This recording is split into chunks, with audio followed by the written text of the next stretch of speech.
Gênesis 31. Jacó foge de casa de Labão. Jacó ouviu dizer que os filhos de Labão andavam a criticá-lo, e diziam: Jacó roubou aquilo que era do nosso pai, pois com aquilo que era do nosso pai é que ele conseguiu esta enorme riqueza. Jacó começou também a notar que Labão já não olhava para ele como dantes.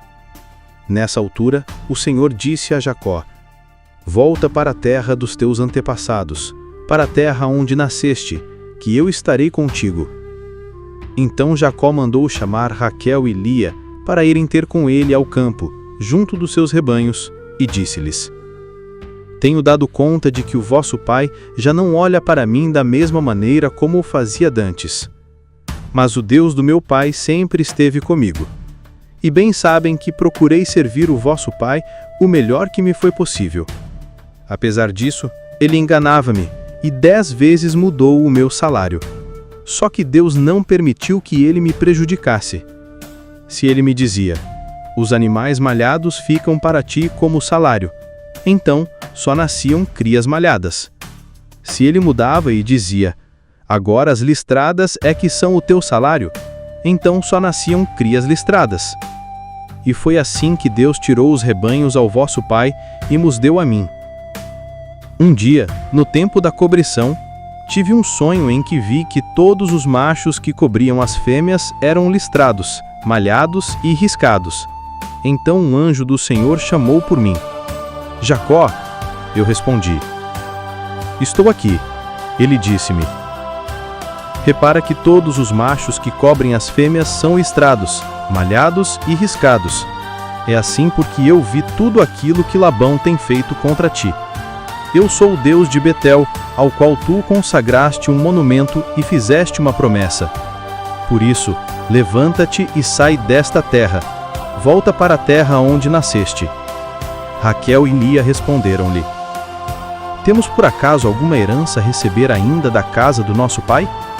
Para ele já somos como estranhas. Vendeu-nos e já gastou o dinheiro que recebeu por nós.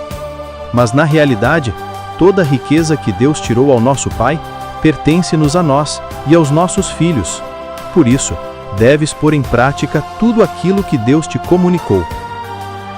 Jacó preparou as coisas, mandou que as suas mulheres e filhos montassem nos camelos e partiu, conduzindo todos os seus rebanhos, tudo aquilo que ele tinha conseguido adquirir no tempo que estivera na Mesopotâmia, dirigiu-se para Canaã, para junto do seu pai Isaque. Enquanto Labão tinha ido para outro lado tosquiar as ovelhas, Raquel roubou-lhe as imagens dos ídolos domésticos. E Jacó conseguiu assim enganar Labão, o arameu, fugindo de casa dele, sem lhe ter dito nada. Deus protege Jacó contra Labão. Jacó fugiu então com tudo aquilo que lhe pertencia, atravessou o rio Eufrates e dirigiu-se para as montanhas de Gileade. 3 dias depois foram dizer a Labão que Jacó tinha fugido. Acompanhado pelos seus parentes, Labão foi em perseguição a Jacó e depois de 7 dias de marcha, conseguiu alcançá-lo já nas montanhas de Gileade.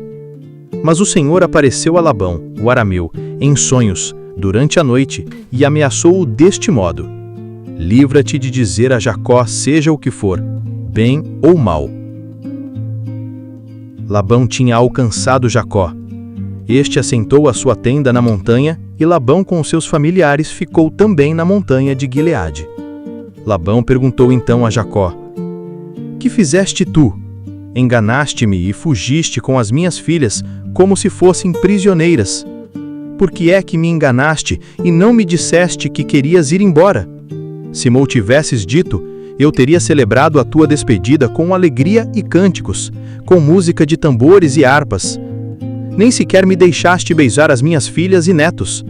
Fazendo isso, agiste como um insensato. Eu bem podia tratar-vos com toda a dureza. Mas o Deus dos vossos pais disse-me ontem à noite: Livra-te de dizer a Jacó seja o que for, bem ou mal. Se realmente tu querias ir embora, por estares com saudades da casa do teu pai, por que é que roubaste os meus ídolos domésticos? Jacó respondeu a Labão da seguinte maneira: Eu tive medo de te avisar, pois podias querer tirar as minhas filhas. Mas no que respeita aos teus ídolos, se alguém aqui os tiver, que seja morto. Aqui na frente de todos os meus, podes procurar o que te pertence, e leva-o contigo. Mas Jacó ainda não sabia que tinha sido Raquel quem tinha roubado. Labão entrou na tenda de Jacó, na de Lia e na de suas 2 servas, e nada encontrou. E tendo saído da tenda de Lia, foi à tenda de Raquel. Raquel tinha se apoderado dos ídolos domésticos, escondeu-os debaixo da sela do camelo e sentou-se em cima deles. Labão remexeu toda a tenda de Raquel sem encontrar nada. Depois disse ao seu pai: Ó pai, não leve a mal, mas eu não posso me levantar porque estou no período menstrual. E assim Labão andou à procura das imagens de seus deuses, mas nada encontrou. Jacó ficou aborrecido com a questão e protestou junto a Labão, com estas palavras: Qual foi então a minha culpa e o meu crime para vires assim em minha perseguição? Remexeste todas as minhas bagagens. Se por acaso encontraste alguma coisa que te pertença, apresenta-a aqui, diante dos seus parentes e dos meus, para que eles sirvam de árbitro entre nós os dois. Estive 20 anos ao seu serviço, e nunca as suas ovelhas ou as suas cabras abortaram, nem comi um só dos carneiros do seu rebanho. Nunca te apresentei um animal morto pelas feras. Era eu quem suportava o prejuízo, e tu pedias-me contas de todos os animais roubados de dia ou de noite. De dia, morria de calor, e de noite morria de frio. Nem sequer conseguia dormir. Isto foi durante 20 anos em que trabalhei para ti. Durante 14 anos trabalhei para poder casar com as tuas filhas, e 6 anos trabalhei, recebendo como salário animais do teu rebanho. Mas tu mudaste-me o salário 10 vezes. Se não foste o Deus do meu avô, Abraão, o Deus terrível do meu pai, Isaque, estar a meu favor, tu mandarias hoje embora sem nada. Mas Deus viu a minha tristeza e o esforço do meu trabalho, por isso é que ele te repreendeu ontem à noite. Labão respondeu então a Jacó: As filhas são minhas, os netos são meus, os rebanhos são meus, tudo o que aqui vês pertence a mim. Mas o que é que eu posso fazer agora com as minhas filhas, ou com os filhos que elas já deram à luz? Por isso, façamos ambos um pacto para servir de testemunho entre mim e tu. Jacó pegou uma pedra e colocou-a ao alto para servir de monumento. Depois Jacó disse aos seus parentes: Juntem mais pedras. E eles assim fizeram. Juntaram um monte de pedras e comeram junto daquele monte de pedras. Deram àquele lugar um nome que na língua de Labão era Jegar-Sadutá, e na língua de Jacó era Galeade. O próprio Labão explicou o sentido do nome que tinham dado àquele lugar e disse: Este monte de pedras serve hoje de testemunha entre mim e tu. Chamou-lhe também Mispá, querendo com aquele nome significar o seguinte: que o Senhor esteja vigilante com relação a nós dois, mesmo que não pudermos ver um ao outro. Se maltratares as minhas filhas, ou se as desprezares para casar com outras mulheres, ainda que ninguém esteja presente, fica a saber que Deus será testemunha entre mim e tu.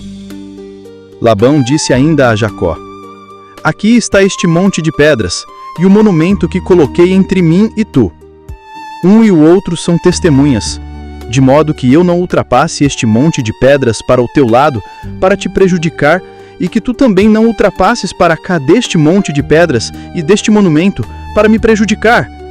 Que o Deus de Abraão e o Deus de Naor, o Deus de cada uma de suas famílias, seja o árbitro entre nós. Jacó jurou pelo Deus terrível de Isaque, seu pai.